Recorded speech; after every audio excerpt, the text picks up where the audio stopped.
Good morning, gentlemen. Today we're going to replace the front brake pads on a 2016 Camry.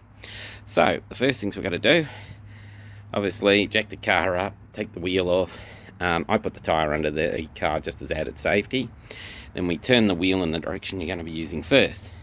Now to put so you don't put the master cylinder under too much pressure, you can undo the bleeder valve here initially before you do anything else. And then tighten it up so it doesn't leak. So when you force back the cylinder, it won't put the car under too much pressure. Or you can do it another way. Take it over here. You can take the cap off the master cylinder, and that'll do the same thing. So the choice is yours. Now, I'm going to use Bendix Ultra Premiums on the car. Now, we need a 12mm spanner at the front here, at the bottom I should say, to undo that. And just in case it doesn't open, you're going to need a 19mm spanner at the rear there. Then we're going to flip it up.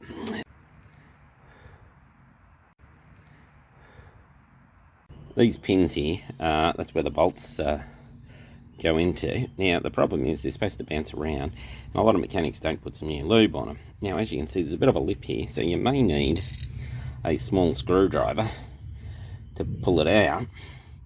And what we'll do is we'll clean it up and we'll put some new silicone grease on it. There it is, guys, the pin's out. I'm just going to clean it. As you can see, it's gotten black and gunky, so I'm just going to clean it down. Now this is silicone paste. The reason why we use silicone is because that's rubber and we don't want petroleum jellies on it. Alright, so just put a bit on the just put a bit on the kind of sleeve that you're going to insert back into this rubber here, and spread it out a bit and then just push it in. As you can see, it's got paste on it, and then you just push it in like that, and that really is. Then you make sure that bounces around a bit, which is what it's supposed to do. Alrighty, so the next stage is we'll take the brake pads out. Now if you're new to this, pull the brake pads out one at a time so you don't forget which way they come in. Now it's always a good idea to clean things up while you're out here. So I've taken that off. That's what the brake pads sit in. I'm going to get a wire brush and I'm going to clean all that dust and brake gunk off it, and then we'll look a lot cleaner. What they do, as you can see on the side here, you've got that little bulge there. So if you put them in, that's how they go. It's pretty simple sort of stuff. As you can see, it just slides in there. But just for safety's sake, put some anti-seize on the parts that move and slide it in like that first. Alright, what do we got here? There's anti-seize lubricant aluminium. So there we go. We've got two brand new brake pads on.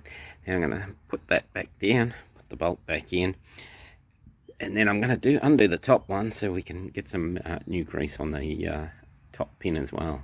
When you undo the top one, as you can see, the brake pipe there is fairly short, so you can only move it that distance. So when you pull it out, be careful of that. So pull that out, clean it up like I did with the other one, put some fresh silicone paste on it, and then put it back in like I did with the first bolt.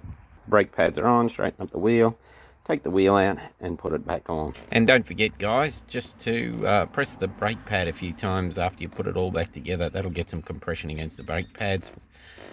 And that's it for today. Thanks, guys. Cheers.